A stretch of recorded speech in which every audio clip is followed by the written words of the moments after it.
Hello, 49er faithful. This is Jack Hammer of the the Santa Rosa Press Democrat. Ooh, cover the 49ers for the Press Democrat there. And tonight I have Rob Shoe joining me from the Left Shoe. And as you know, Rob and I usually get together on Monday, but Rob was a little hoarse a little bit yesterday, and a long trip back from Southern California for Rob, and he had to go all the way back up to Portland, whereas I only had to come back up to North Cal, so it was a little bit easier for me.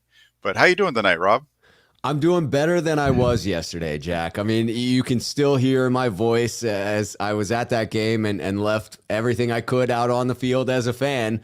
It was a rough day for the voice on Sunday night, no question. It was a rough day yesterday. It's slowly coming back, and I'm healing. You know, that the sadness was intense on Sunday. It was very intense on Monday as everything set in that this magical season had come to a close, and I'm processing it. I'm going through the stages of grief and getting to the other side. Yeah, I hear you. I hear you.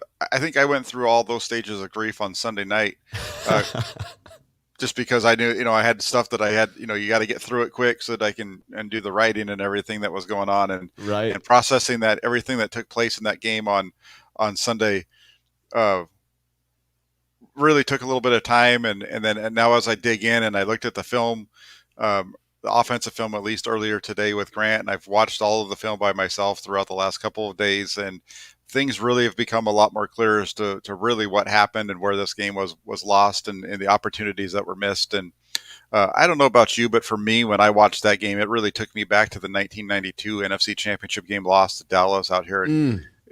in San Francisco, and in that the 49ers had opportunities in that game early. If you remember, Steve Young hits Jerry Rice for a long touchdown early in that game, that gets called back because of a penalty, on their first series. And then here in the first series against the Rams, Jimmy Garoppolo has a wide open George Kittle down the middle of the field, and overthrows him and misses him. And so for my takeaway from the game was there was missed opportunities, and there was one piece of the game that was extremely important that they fell on themselves, all over themselves in the fourth quarter there. And uh, kind of what was your that's a long way to lead into what was, kind of a game recap, and what were your thoughts on the game, I know you were there and having a good time.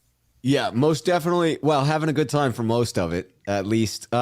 It was. I agree that there were opportunities all over the field, and I think that I heard that in the presser from all the 49ers that spoke at the post game, and in those speaking, the next day, and in Jimmy today. That there were a lot of plays that did get left out there on the field, and to me, I think they all came together to really draw out why the 49ers lost this one. And I can't point to any one particular play to say, well, that's where it all lies. But I do think there's that series of plays that occurs, and Kyle Shanahan hit on it, and I think that's what you're mentioning as well, where you had the second and one after the run by Mitchell on first down as the Niners are driving, and the inability to get that 1 yard and giving it back to the Rams. If I had to sum it down to one series that made the difference, I would point there. But in totality, I thought that the 49ers, to some degree, ran out of gas. And I think that that's reasonable to have happened after being in a playoffs caliber gauntlet of games for weeks now. I mean, going back before this 3-game road trip, but certainly those 3 games being in LA, week 18, everything on the line, down 17, the type of energy it takes to get back in that one, traveling out to Dallas, taking down the number 1 offense, and needing to stave off a comeback by them at the end of it, right? It was no cakewalk. And then an extremely physical game in the elements with Green Bay. Travel, travel, travel, tough game, tough game, tough game. I do think that it came through and it burned out the 49ers to some degree. And I thought that was most noticeable in the stat line around being unable to run the ball. I agree with you, to an extent, because I do. That was one of the things that I was thinking about as I was driving down to the game on Sunday morning, because I drove down Sunday. I didn't go down early, and so I had a lot of time to think about the way this game was going to play out in my head. And one of the things that came up was, not only have the 49ers played on the road the last 2 weeks in the postseason, but they played on the road in the last game of the regular season. And I started thinking back to 2013, and it was a very similar situation. They did the same thing back then, except for instead of going to LA the last week of the season, they went to Arizona, bounced around throughout the playoffs, and ended up in Seattle. Uh, and if you remember, both these games came down to the fourth quarter. The 49ers having a lead with 17 points in the fourth quarter and not able to hold on to it. And uh, even with that being said, I do think that might have had a little bit to do with their inability to run the ball. I think there was also just some really strong, sound scheme things that the Rams were doing. And so they were not allowing that was not allowing the 49ers to get the big running play. They were the longest run play they had was 9 yards because those safeties were sitting in the box, and the Right. 49ers didn't have a quarterback who was capable of making them pay for doing that. Yeah. And Do you think it was a combination of both a quarterback that couldn't make him pay and Kyle Shanahan knowing those limitations? Because it didn't feel like Kyle really pushed that envelope. Usually, when he smells weakness like that, he jumps all over it. well, it was the first pass of the game went right after it, right down the Yeah. middle of the field, and he had him open, and Garoppolo tried to be too fine with the ball instead of just putting it out in front and letting his receiver go get it. That's really what happened on that throw to Kittle. He throws it down the middle of the field a little bit more to his left, and Kittle's running away from the safety, Mm. and it's a touchdown. And then there was another play in the second possession of the game where he throws it incomplete to Brandon Ayuk on third down, and he's got Jawan Jennings getting behind the safety before the ball comes out, and he still tries to force it in or doesn't even take the shot. And then in the second half, he has a completion um, to Elijah Mitchell and a check down. And watching it on film, it looks like it was predetermined at the snap that that's where he was going to go, and he just tries to hold the linebackers in the middle for a second before popping it down, and he misses Brandon Ayuk coming wide open again, right down the middle of the field with nobody around him, and they get a nice 12-yard gain and a first down but they miss a touchdown, and so those are plays that were left on the field, for sure. And then the fact that those safeties could just come down, that made it really hard on the 49ers, and I didn't like the way the game ended for San Francisco. The the second and third down calls, I understand the play calls there. I understand Hmm. what Shanahan was doing. I don't like either one in the way that he went about it. He said it today, and he said it after the game. He said it every time we've talked to him now since the game finished. After the game on Monday and then today, he said the same thing, and it all comes back to 2nd and 1 and the play call there. And like he said today, and you can see it clear as day on the film. The play that they ran there, they tried to go back to the same play on the next play. All they tried to do is flip it. But part of the problem was when they flipped it, Deebo Samuel came off the field, and instead of having George Kittle be the guy that's leading and making the key block up the middle, they put that on Trent Sherfield coming off of the Right. bench. And there's no way when you watch the film that Trent Sherfield's going to make that block just with the way that they're even aligned. It would have taken a superhuman effort for him to get to where he needed to get to make the block on Eric Weddle. Right. Um, so I didn't like that. And then I really also don't like the fact that when they got the ball back after that with the game tied, they never got the ball back to Deebo Samuel. And instead of working the ball down the field in short chunks, like you really have to do when you have a team that's rushing the quarterback as strongly as the Rams were doing, Hmm. they tried to push the ball down the field in big chunk plays. And I really would have liked to have seen a screen to Deebo Samuel on first or second down in that series. Probably second down would have been the down, because first down, Garoppolo had some time. He had a receiver open, and Brandon Ayuk didn't throw him the ball. Instead, he gets pressure and checks it down to George Kittle. But as he's trying to throw it to Kittle, he's getting hit at the same time. And after that, I really would have liked to seen a screen of some sort to Deebo Samuel and then start working the boy down the field, because that's that's what that's what's got them to where they were, and they went away from it a little bit. At least I felt like it, and it felt like Shanahan went back to the Shanahan that lost the Super Bowl a few years ago in Atlanta, and the Shanahan that lost the Super Bowl with the 49ers 2 years ago. Yeah, I totally agree. I mean, I love that. That was a succinct breakdown of the plays that led to the 49ers being incapable of sealing the victory because it felt like it was within their grasp to do so. I agree with that. And I can't fault any of those plays that you point to in any disagreement on it. I totally agree with it feeling like Shanahan tightens up in those moments. And it's actually a reason for me, we'll get to this later, as to why I feel that there's something missing in the coaching staff there. And it does seem that in those moments, he's incapable of getting back to what the Niners are so good at, what he's so good at. It is incredibly frustrating to realize that Deebo Samuel did not get the ball in the fourth quarter. That's incredibly frustrating. Yeah, because the last time he touched the ball was on that, not not the last two drives. Obviously, the second to last drive, he caught the little underneath pass out of the backfield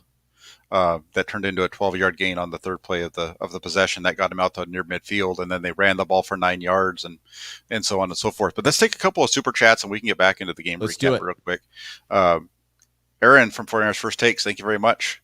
And he says, "Hey fellows, hope all is well. Hope same to you. And considering Sunday's outcome, this loss hits different. I agree. But the championship game losses. I'll say this because I've been around the block and been around 49ers teams that won Super Bowls. I'm at the point where I just want to see them play every week.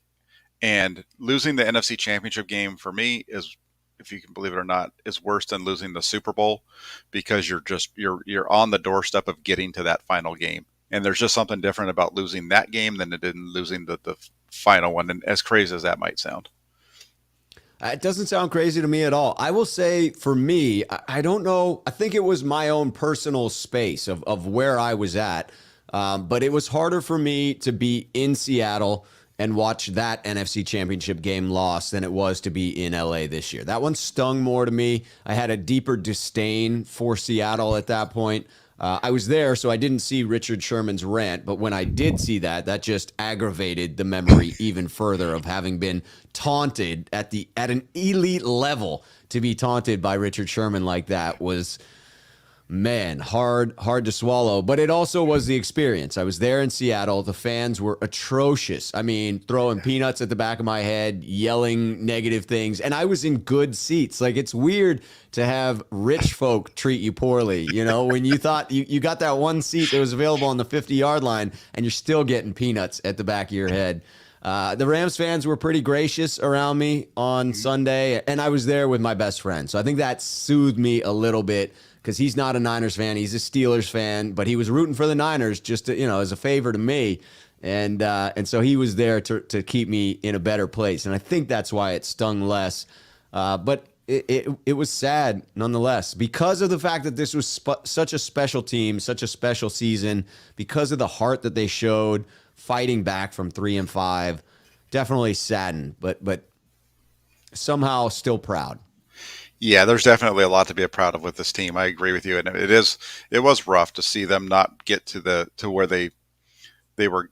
It seemed like they were going to get to. It really felt like they Yeah. were the team that was going to get there, and that you got to take your hats off to the Rams. And I agree with you to a certain point because I did spend a lot of time in the around in the stands during the game and before, and I will say that the Rams fans were really cool, especially when you consider um, the amount of noise that was being generated by 49er fans as the gates opened and they were flooding into the stadium. Yeah, no doubt. There was a lot of trash talk that took place from Niner fans. That's for sure, 100%. And then, Tony, thank you very much. You just said so. I just wanted to say thank you for the excellent, nuanced coverage all season. Hats off to the both of you. Thank you, Tony. Really Thank appreciate it. you. And then one more from Jeremy, Big Jeremy. Jeremy, I don't know, man, what we're going to do now because there's no more Jimmy G. But he says, the topic of the show is, are you ready for Trey Lance? He says he's ready for Aaron Rodgers. Just like when Kevin Durant came to the Bay in 2016 when the Warriors beat OKC, but went on to lose to the Cavs. I think he wants Aaron to come after getting beat by the 49ers. That's a good one. Now, is there any possibility that you see of Aaron actually coming here, of the Packers agreeing to a trade to bring him to SF? No, that would be crazy for them to do that, right? I mean, given the fact that the 49ers have been pretty tough on them, I don't see any way that they would trade him within the NFC in general, unless it was to a really bad team. Yeah, that's where I am with it, because they would have, if he went to the Niners and if he won multiple Super Bowls, it would be an unbelievable amount of egg that they would have on their face. Like, it would, their fan base would eat them alive. Their owners would eat them alive. Their fans, and so. Yeah, that seems like a stretch to me, but I never rule anything out. There's a 1 in a million chance, or whatever it may be. But I would agree. I think he's headed to the AFC. Yeah, I think so. I think that's probably. I think Denver is the logical destination for him. Yeah, that sounds right to me as well. You know, with Hackett out there and everything else like that, that just seems like they're setting up for that to be the case. And Josh throws in here, thanks for the donation, Josh. He says, no droopy gills, Rodgers, Trey area, let's go.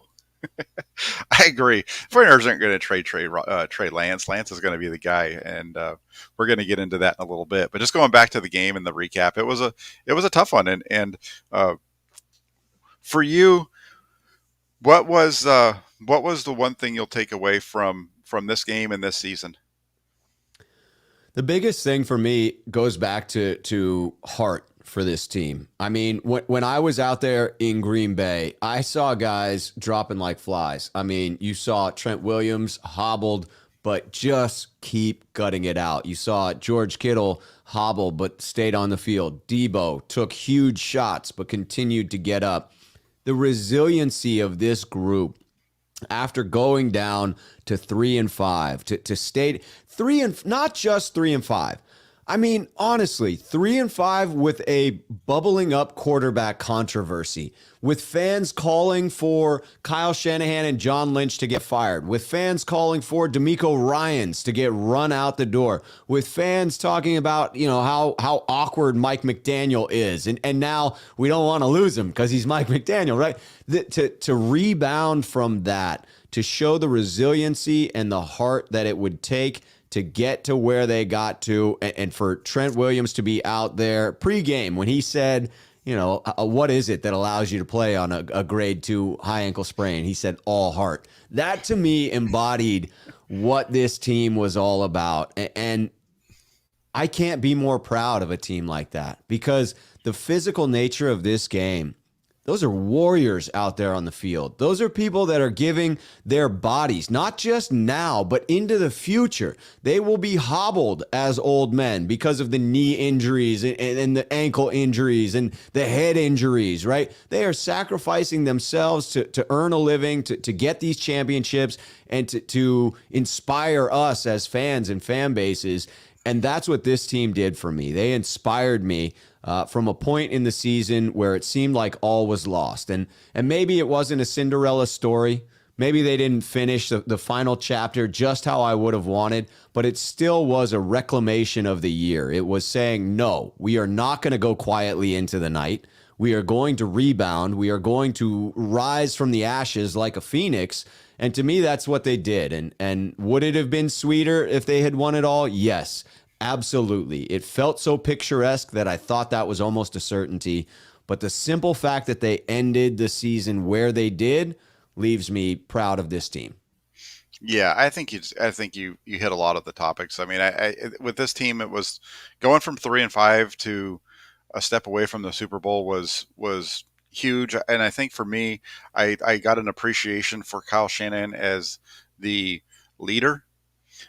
We know what he can do in terms of offensive design and some of those things, and for the most part, most of the time, play calls and things like that. But right, I think for me this year, maybe it was just because I was closer to it and I was spending a little more, paying a little bit more attention to it. Just the how he was able to get this team to continue to play week after week, and how they was able to turn it around from 3-5 and just keep this thing rolling and get. I think in a lot of ways he builds that confidence within them that they're going to be able to compete on a week in and week out basis, and they believe in him and they trust him, and we see that work out on the field most Sundays. Yeah, I did think that he showed his stripes as a leader this season, keeping this unit together. Players continually referencing that, he was the calm in the locker room in keeping everybody headed in the right direction. And even some of the moves that I questioned early on in the season, bore some fruit out in this one, right? I still disagree with the general principle of having a doghouse, but there's no question that whatever was going on early in the season for Brandon Ayuk, that he had more of a resurgence later on as he began to apply himself after being called out to some extent. So I disagree with the method a little bit. I wish it could have been handled behind closed doors, but the end result was a positive one as well. Yeah, for sure, for sure. And today, John Lynch and Kyle Shanahan spoke with the media, and it sure came out in that one. They never said it themselves, but a lot of their responses kind of led to this being the end of the road for Jimmy Garoppolo here in San Francisco. But without, and also the fact that it's going to become time for Trey. And, do you what do you, when you think about Trey Lance taking over in 2022, what are some of the thoughts? Do you believe that it's time for him to take over? Where are you at Trey Lance? I'm optimistic. I think that my hope is still high. I saw what I wanted to see out of him with the limited availability that he was out there, right? I mean, I would have much preferred to see him getting 3 to 4 snaps a game. And I was calling for that. And quite honestly, when I look at a stat line of 20 carries for 50 yards in the NFC Championship game, and I think about the idea that we have a gentleman on the roster who could have stressed the Rams defense in ways that they could not have possibly prepared for adequately, I find that to be a frustrating realization. And because of the way the season played out, by the time we got to this game, it really wasn't a possibility because Kyle Shanahan had clutched that much tighter to Jimmy Garoppolo.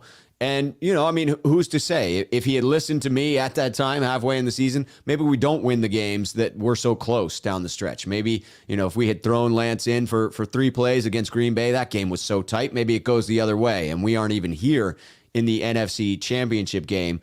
But that would be my one wish. I appreciate the slow roll attempt. Trey Lance was 21 years old. He attempted 300 and some passes in college, and there were these real high expectations from Niner faithful because we took him with the 3rd overall pick and because we traded 2 additional first rounders to move up to that 3rd overall pick. But I never thought it was fair to put all of that on the rookie. So I was on board with the 2 quarterback system. I second guessed myself when we sat at 3 and 5.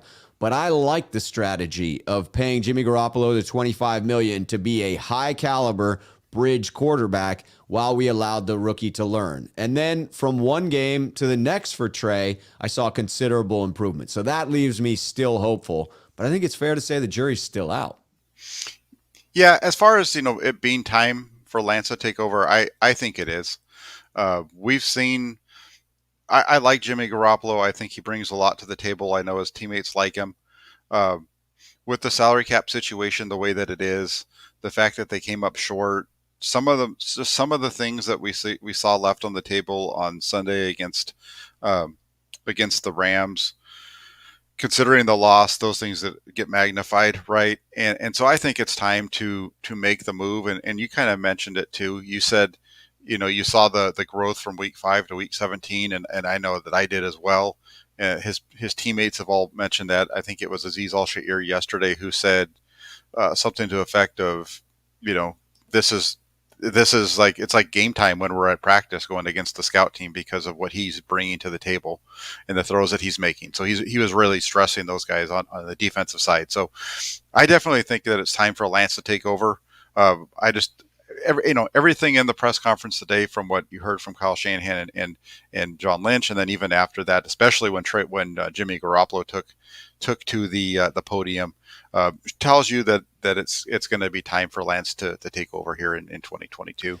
Yeah, it seemed like they were just playing the last notes of that game where it's like, well, there's a chance he stays, just to get that little bit of extra interest from teams that are looking to trade for Jimmy Garoppolo. But it seems so clear in everything that every player had to say, in certainly in everything that Jimmy Garoppolo had to say. When he was asked at the presser, Kyle and John have indicated that there's at least some chance of you coming back. The smile and laugh that he gave to that question of, is it possible that you'll be back, was crystal clear to me. That Jimmy Garoppolo, there is basically no chance in hell that he's back with the 49ers next year. He has emotionally processed moving on from this team. I don't think it would be fair to ask him to stay for another year. I mean, he was a good soldier this year in not creating an environment that was chaotic, in not allowing cancer to grow within the locker room.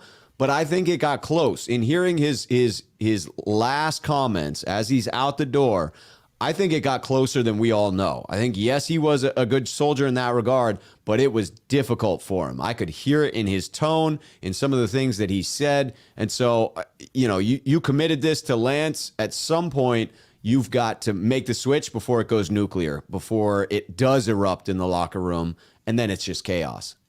Yeah, it's funny that you kind of mentioned that. One of the things that I found interesting as the season went on, and it really came out when you didn't really hear a whole lot weeks 1 through 3. It really kind of came up around week 4 when he injured his calf, right? And you weren't sure what it was, and they kept calling it one thing, and then one of the things that I noticed was that it seemed like there was a number of times throughout this season where Kyle Shanahan would come to the podium and he would say one thing, and he'd walk off, and this was usually on Mondays. And Jimmy Garoppolo would step up to the podium after, and he'd say something completely different. Basically, it's like Shanahan's trying to keep something a secret, and Garoppolo would just come up and just speak the truth. It was the guy who knows that he's not going to be back, and he doesn't have to worry about towing the company line, Right. and that was in effect. You're talking about like kind of blowing up, or like even like the laugh today. That's what we saw against Dallas, right? Against Dallas when they had the false start at the end of the game because he didn't let the guy get set, um, and Shanahan says that in the press conference, and then they bring that up to him, and he goes, "Oh, Kyle said that, huh?" And kind of chuckles, and then gives a little bit of a different answer, just kind of, but it's kind of like, you know, uh, so I agree with you. That's why I don't think it makes sense for him to come back. That's why it's going to be time for Trey in 2022, and I'm looking forward to it. And I'll say this right now for everybody that's watching. And I've obviously I seem to have gained this Jimmy Garoppolo fan status, which is really funny to me because I write about these guys, whether it's Jimmy Garoppolo or Nick Mullins or Colin Kaepernick when he was the quarterback, or Alex Smith, because I've written during all their phases of their time with the 49ers, and I Right. write about them all in the same way. I write about the positives when they do good. I write about the negatives when they do bad. Sometimes when they win, I write about both of them and try to make it as fair and even in balance as I can. And I'm looking forward to doing the same exact thing with Trey Lance in 2022. And I will say this: he's not a rookie. He's going to be starting his first season as the quarterback if he takes over in 22, but he's not a rookie, and he shouldn't be looked at as a rookie either. If you're going to talk about Jimmy Garoppolo as an 8-year starter when he's only started 52 games or 51 games with the 49ers, 53 total, then you're not looking at Trey Lance as a rookie. You're looking at him as a second-year player that's been around the league for a full year. And on top of that, you're the quarterback in the NFL. And Right. there's an expectation that comes along with being a quarterback in the NFL. And whether you're with the 49ers or another team, you're a starting quarterback in the NFL, and that's how you get graded.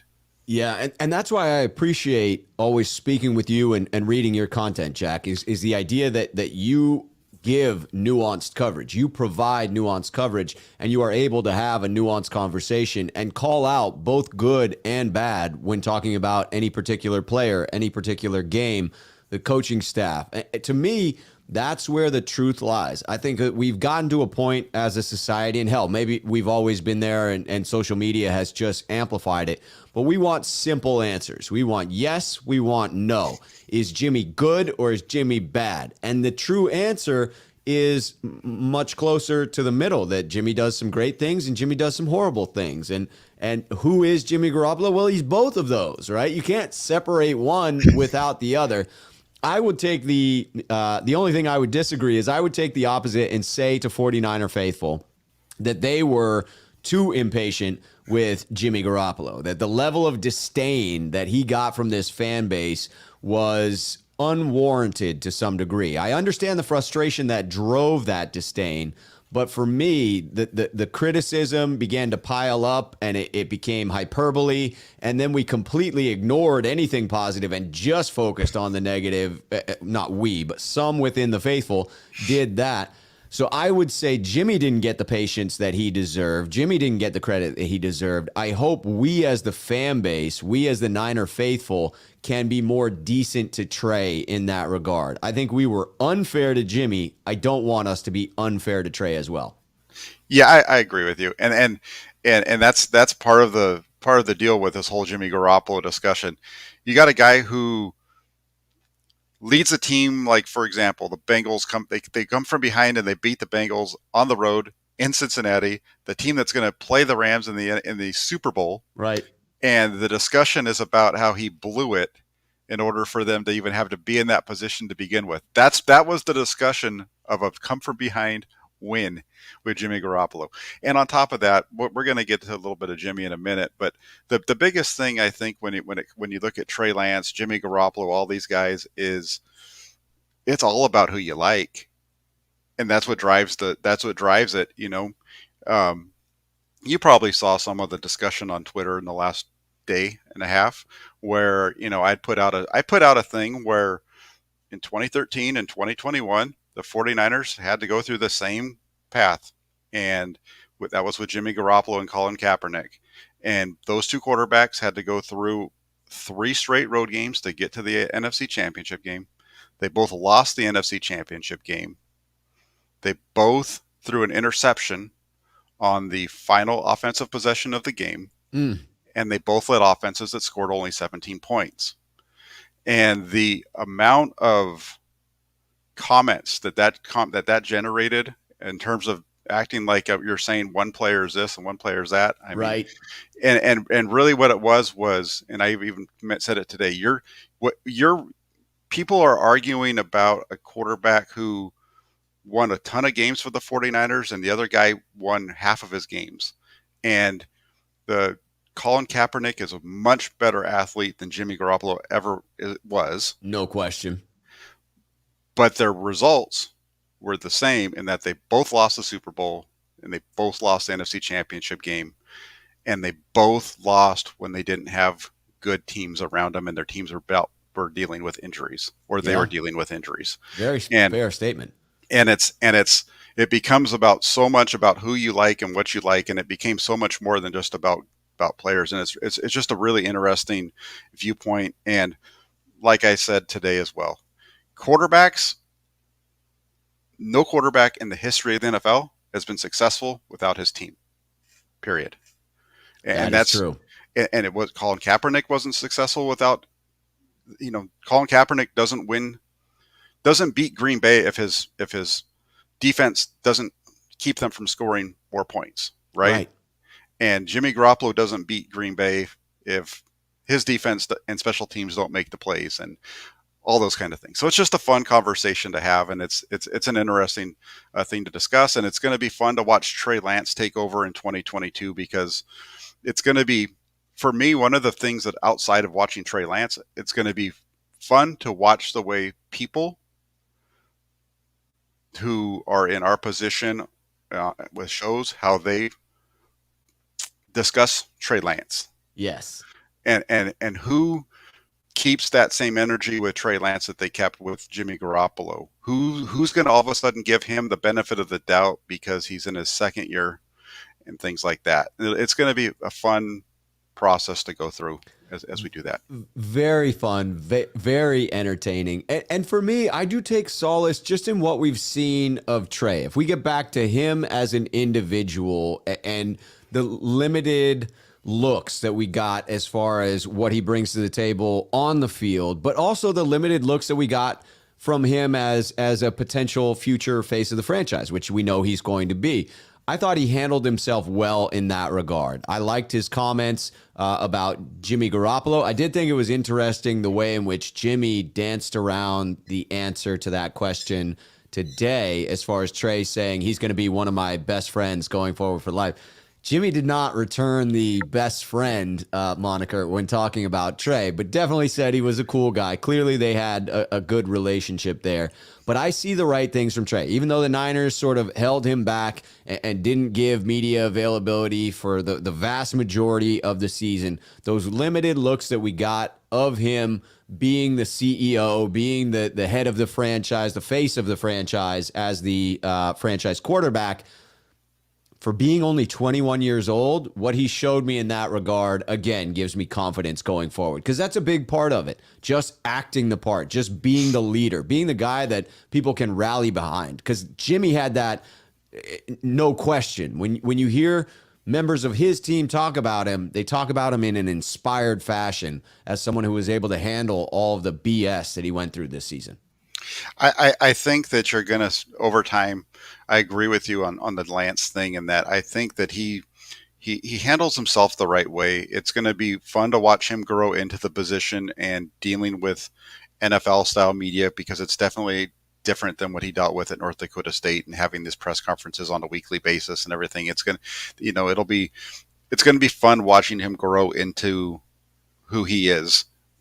Most And definitely. right, and he's going to be fine. That's one of the things that I kept saying throughout the season when he wasn't playing, and people were talking about him needing to play in order to get better, and I disagreed with that. And I just my thing is he's gonna be fine, and he's gonna get out there and he's gonna make plays. I think he already has guys that are already on his side. I think Debo Samuel is a big fan of Trey Lance. I think that Brandon Ayuk really likes Trey Lance. Definitely. I think there's a number of guys that really like Trey Lance, and once he becomes the starting quarterback, he's going to be the guy that everybody's going to pump up, because that's just the way that it always works out, Yeah, I right? would agree with that. And, it seems like you said, that there are already folks that are behind him in that regard. And he's shown that he can answer the questions in the way you would expect a face of the franchise quarterback to do that. And that's an important part of it.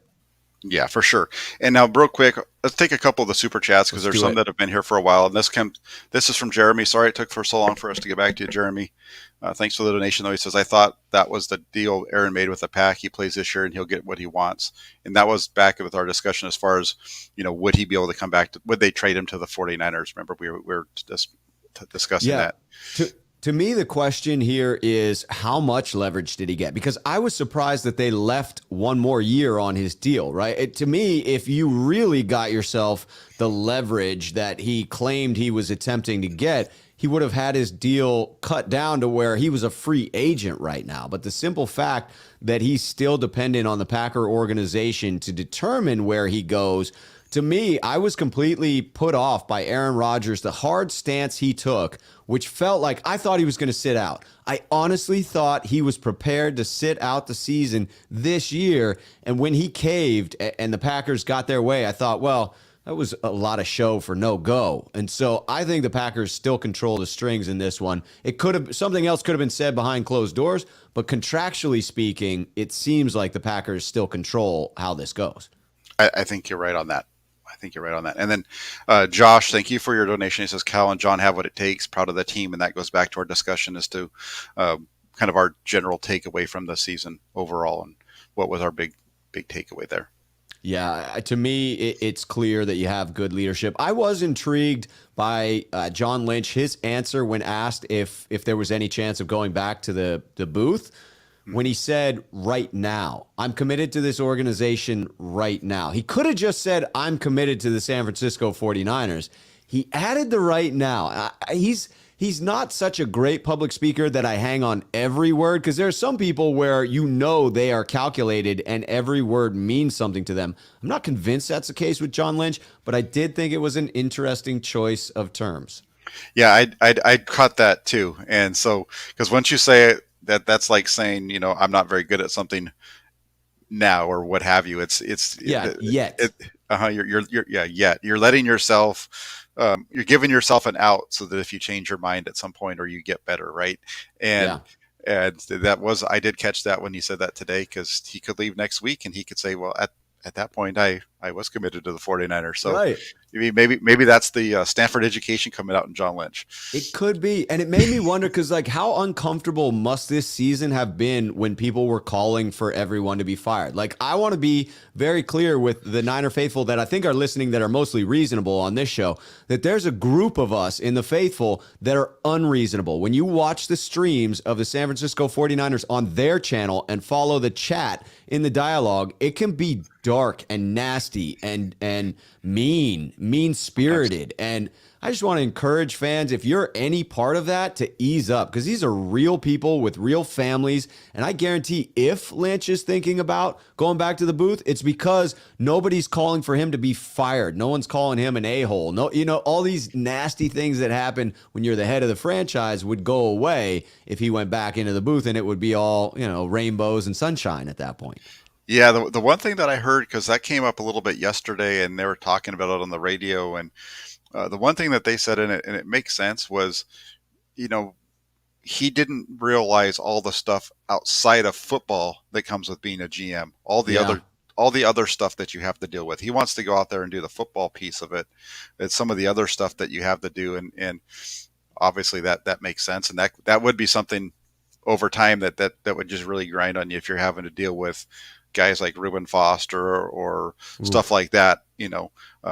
That would, I could see where that would be really rough over time Yep. if you're doing a lot. So that's where getting the right people in the building makes sense, and it seems like they've done a really good job of that since that first draft. It does. It Yeah. does. And then Quesadilla Thrilla 71. I like that name. That's a great one. Quesadillas are great. I don't know what you like on your quesadilla, but they're pretty good. And he comes in with a nice donation. Thanks you. And he says, thanks for the insight and awesome guests. Love the content. Thank you. Thank you. It's easy. Quesadilla Thrilla. Yeah, it's easy when I got guys like Rob and Jesse and Aaron and Dude, how much fun was that roundtable? I really Sunil. was looking forward to another roundtable before the Super Bowl. That was going to be phenomenal, Jack. I was too. We're going to have to do one A even though they season didn't make it at recap some point. roundtable. Yeah, something for sure. Yep. Um, and then James comes in with a nice question. Thank you for the donation. He says, true or false? Ayuk will be better Ooh. than Debo with Trey at quarterback. And then thanks for the great year, gents. Wow, that's a tough one. Do you want to take this one first, Jack? I'll take it. And I'll say yes. I agree with that. I think Debo's still going to be the guy, but I think Ayuk is going to put up better numbers with Trey Lance than we saw with Jimmy Garoppolo, because he's going to have a quarterback that is going to push the ball down the field to him in situations like what we saw get missed on Sunday down in Los Angeles. Yeah, the direction I was going to go with this is around the idea of what's your definition of better, right? That would be a critical component. I would have to, if James and I were having a conversation, it would be my clarifying question where I would say, well, what's your definition of better? Because I think you're right, Jack. I believe if you look at purely wide receiver statistics of catches, receptions, total receiving yards, touchdowns, I think that he could outperform him in that regard. If Debo continues to be used as this wide back, it would be hard for me to say who has more value to the team, because Debo's physical running style, the way in which he punishes defenses, his ability to take any play to the house, those things could sway me to say that Debo would be better for the 49ers. But I think as a pure receiver, there's a chance that Brandon Ayuk outperforms Debo next season with Trey Lance under center. Yeah, it's funny that he asked this question, because this was a discussion that we had. I had it with Grant and some of the other folks from Sports Illustrated when I was writing for them back in early. I don't remember when it was. I think it was early in training camp or before training camp started, and it was after training camp had started, and we were doing a roundtable discussion of the first few days of training camp. That's what it was, and it was who's going to benefit the most, and I said Ayuk, and it was because during training camp, if you remember, Trey Lance was getting big shots off on a regular basis at the beginning Right. of camp through the first couple of weeks, and it seemed like it was mostly to Brandon Ayuk and him. The two of them had a good connection, and so I was expecting to see that continue on, and so that's where I go with Ayuk. I just feel Ayuk is the better receiver of the two, but Yeah. Debo Samuel is the more physical player, the more versatile player of the two, if that makes Nice. sense. And James he took my clarifying question and put in another super chat to answer it and to clarify that, yes, in fact, he did mean receptions and yards. And so, yes, I think we both, in that case, I think both of us then are answering Brandon Ayuk in this one. And I expect a big season. I was glad that I foresaw Debo's increased value to the team this year. I had no idea he would do what he did, but I knew he was a value in fantasy football. I had him on, I think, 5 of my 6 fantasy football squads because it was just ridiculous to me where he was going in drafts. I knew he was going to have 1,000-yard combined season. I had no idea he was going to bust through 1,500 yards combined and get even further than that. But I knew that Debo was going to bring that value. Next year, it could be Brandon Ayuk that is the value in fantasy football drafts. I would think so. I think. Well, the interesting part when you look at it though with those two is depends on the fantasy league you're in. Because I don't play fantasy, but I know there's lots of different ways that you score points, and some of them are more touchdown related than yards, and so on and so forth. I would probably still stick with um, uh, Debo Samuel if I was in a touchdown driven league because I think he's going to score more touchdowns. But if you're in a combination of the two, I think that you're maybe looking at Brandon Ayuk. I think overall they're going to be really good next year. I think those two. That's a really good Hell of a 1-2 punch. Yeah, for sure. And then let's just jump over really quick because we're getting to the end here, but I do want to make sure that we get to this topic because I think it's important. We spent a lot of time on Trey Lance and we talked a little bit about Jimmy, but Garoppolo was here for 4.5 years. He took the team to a Super Bowl and an NFC championship in that time. And so there was definitely some highs and there were some lows, but how will Jimmy Garoppolo be remembered as a member of the San Francisco 49ers? I guess I'll start by saying how I will remember him because I think it becomes a bit more of a complicated question, but a fun one to talk about as to how he'll be remembered in general by the faithful. But for me, it will be for lifting this franchise up. I mean, I have nothing but gratitude for Jimmy Garoppolo, and I wish him nothing but the best going forward. And it frustrates me that I know that there are 49ers fans out there that harbor ill will towards Jimmy Garoppolo, that don't want him to see success wherever he goes, that say irrational things like, well, he's not going to get traded for by another organization. He won't start for another team next year. To me, that's, like I said, just irrational. He came here in 2017. And if you don't remember, go back and watch some of the games leading up to when Jimmy Garoppolo got on the field, because it was bleak.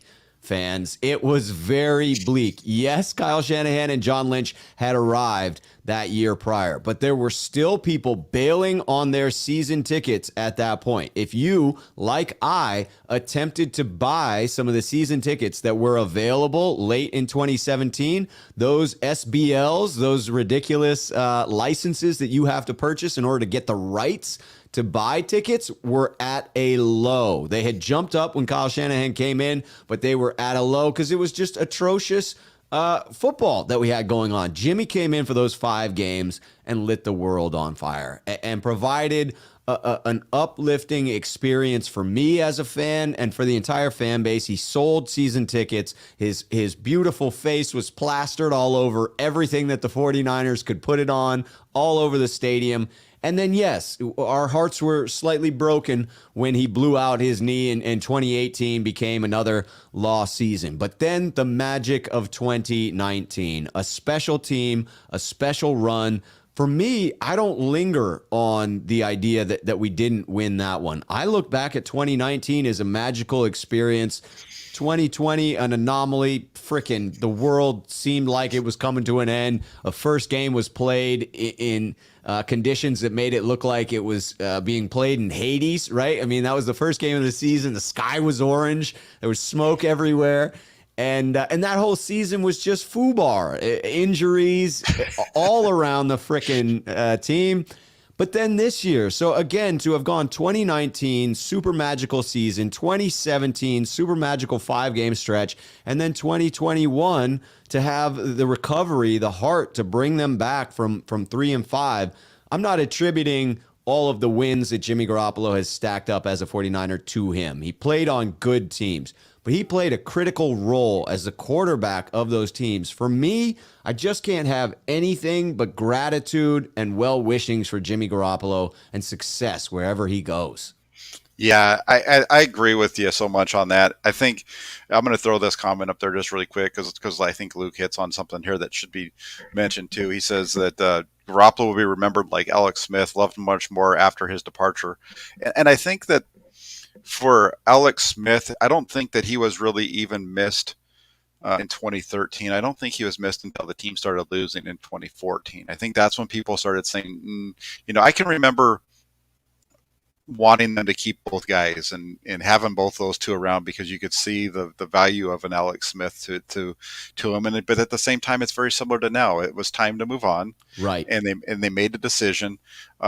And everybody loved Colin Kaepernick throughout 2013, I think, because they had a heck of a season. And then 2014 happens, and you start off with a tough, an okay, I think they're 7-4 at one point going into Thanksgiving, and things look good, and then the wheels come off, and they end up at 800 or 500, and at that point, I think is when you start to see people liking Alex Smith more than they Right. than they did when he was a member of the 49ers. And I think the same will be true for Jimmy Garoppolo. If Trey Lance struggles, people are going to remember it's going to be a love fest for Jimmy Garoppolo. And if Trey Lance goes out there and plays lights out like they hope he does, like a number 3 pick in the draft should, they'll forget all about Jimmy Garoppolo, and he'll be a kind of a footnote. But I shouldn't even say that they're going to forget all about him because they won't. But you know what I mean. They won't miss him in that regard. I think that's spot on because fans have that, and it's true in all of life, right? Sometimes you don't realize how good something is until it's gone. That is the reality of life. It happens with spouses, with loved ones, with girlfriends, boyfriends, you name it, right? All of a sudden, the next one comes along. If the next one's fantastic, you don't miss the last one. But if the next one isn't so great, you're like, man, how did I not realize what I had in that last relationship? Yeah, exactly. That's a good way of putting it too. And it's going to be, I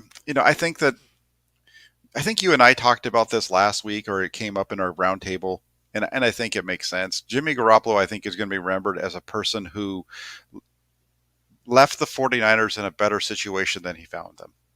Because when he came in here, the 49ers they were 1-10 when he made his first start that season in 2017, and 2016 was really bad, and 2015 wasn't much better.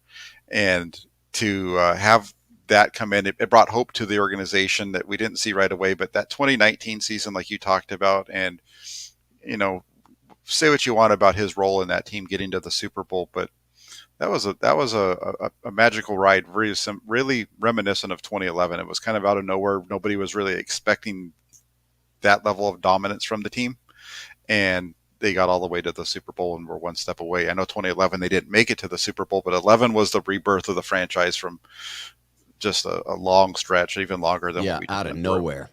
Yeah, and that's kind of what I felt like 2019 was as well. So, Jimmy Garoppolo is going to go somewhere next year. He says he wants to go to a winner, which I think there's some teams that he can get out to. I would see, I could see Pittsburgh. I know is one that everybody talks about. I would say if there was a way that the Indianapolis Colts decide they want to move on from Carson Wentz, that'd be a great landing spot for him. I That think would that be an team interesting fit.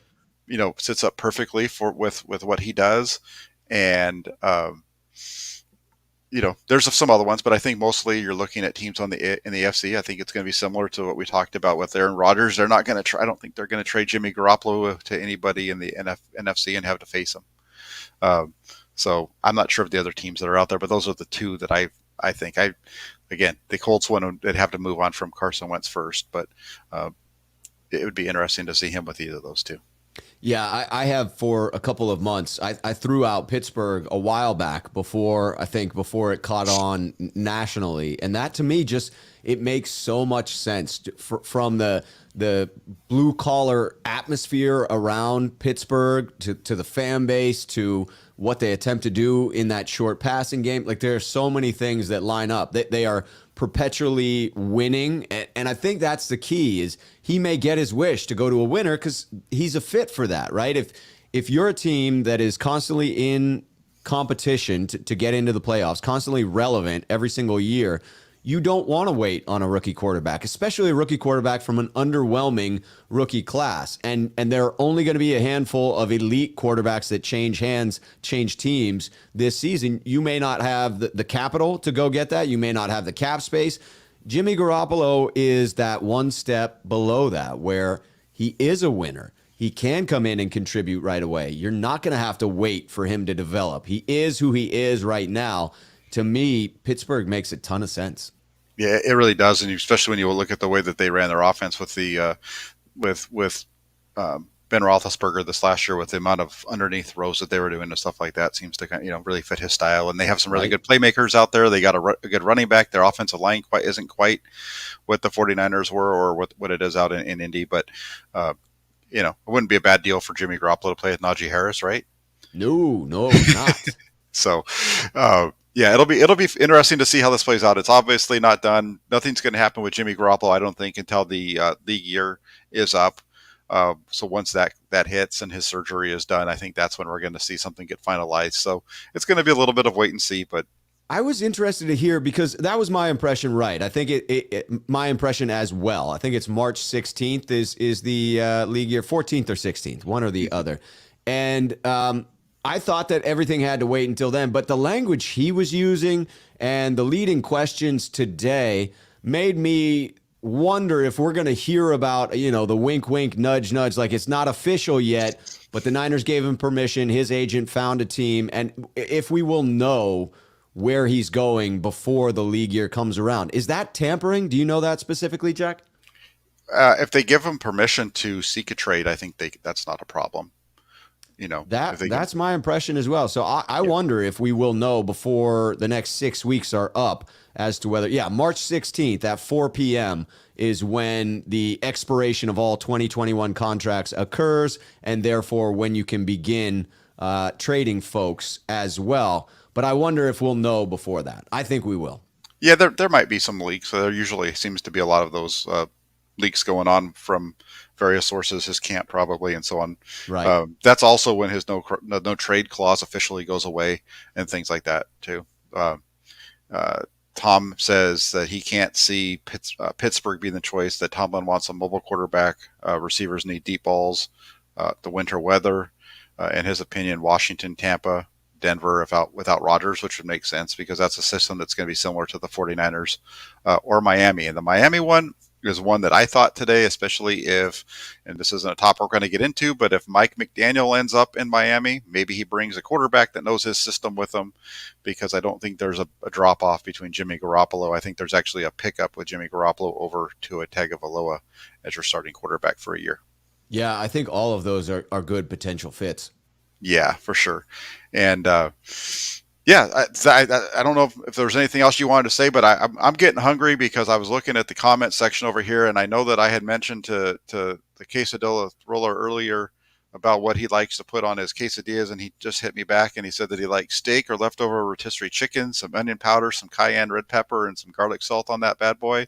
And now I'm getting hungry. It's 8:00, and thanks, quesadilla. Now I know what I need to go make myself for a post show snack. Thanks a lot. Yeah, now I need to have Quesadilla Thrilla come up to Portland and make me a quesadilla. Exactly. That's a pretty good one, right? Yes. So yeah, I want to real quick. I want to shout out Rob. He's got his show and his channel over on YouTube, but it's cranking pretty good. A little over 5,000 subscribers the last I saw. And do you have anything fun coming up for the rest of this week you want to plug? Yeah, going to be a good show tomorrow. Wednesday nights is Between Two Beards. Myself and Randon McMahon will be on. It's always a good show. Randon and I do a good one. And we're doing a special. I announced it on my mailbag. I'm doing a mug giveaway tomorrow on the show. Not this particular one. This one is the new Lucky Mug that replaced the lost Lucky Mug that gave up its life for the Niners to beat the Packers in the divisional round. It was a sacrifice that had to be made. But I do have a very similar mug that will be gifted on the channel in the show tomorrow at 5 p.m. And just like all the quality creators out there, the content will keep rolling in the off season. There is no off season for most of us. Isn't that right, Jack? There is absolutely no off season in the NFL. Once the off season and once the season ends, that's when all the fun begins. The off season is Exactly. when you can throw out your hot takes and there's so much to follow. You get done with the season and it jumps right into the draft. There's guys right now that are 49er fans and 49er people that are out in Mobile for the Senior Bowl. So it's draft coverage is going to ramp up and so keep yourself locked into my channel for some of that because it'll be a lot like last year. So you'll definitely see some film breakdowns like we did last year with the quarterbacks, but it'll be other positions this year because they're not going to draft a quarterback. And yeah, it's going to be fun. You got the draft, you got the free agency period, and then you get into mini camps and all that stuff. So if everything goes according to plan, I'll be at those mini camps and be able to report directly from those for you guys on the channel. And but yes, absolutely, Rob. Once there is no off season in the NFL. There isn't. And I plan to be live at the draft in Vegas this year because it's in Vegas. So, I mean, what a better reason to go to Vegas than for the NFL draft. So, I encourage you, Jack, give us some thought. Think about a road trip. Think about maybe a little bit of Vegas, and we'll go get some buffet while we're out there, my man. There you go. That'd be we can maybe go see if we can find ourselves a quesadilla. There we go. Yes. There we go. All right, everybody. Thank you so much for tuning in tonight. Make sure you jump over to Rob's channel and follow, if subscribe to him as well, if you're not already. If you could hit that like button for tonight, hit the little notifications and subscribe to me as well. Get yourselves over to 49ers.pressdemocrat.com. Read all the stories that I'll be putting up over there. A lot of content you'll see there. Other than that, again, thank you for coming on tonight. Have a great rest of your Tuesday here, and we'll be back with you shortly. Take care, everybody.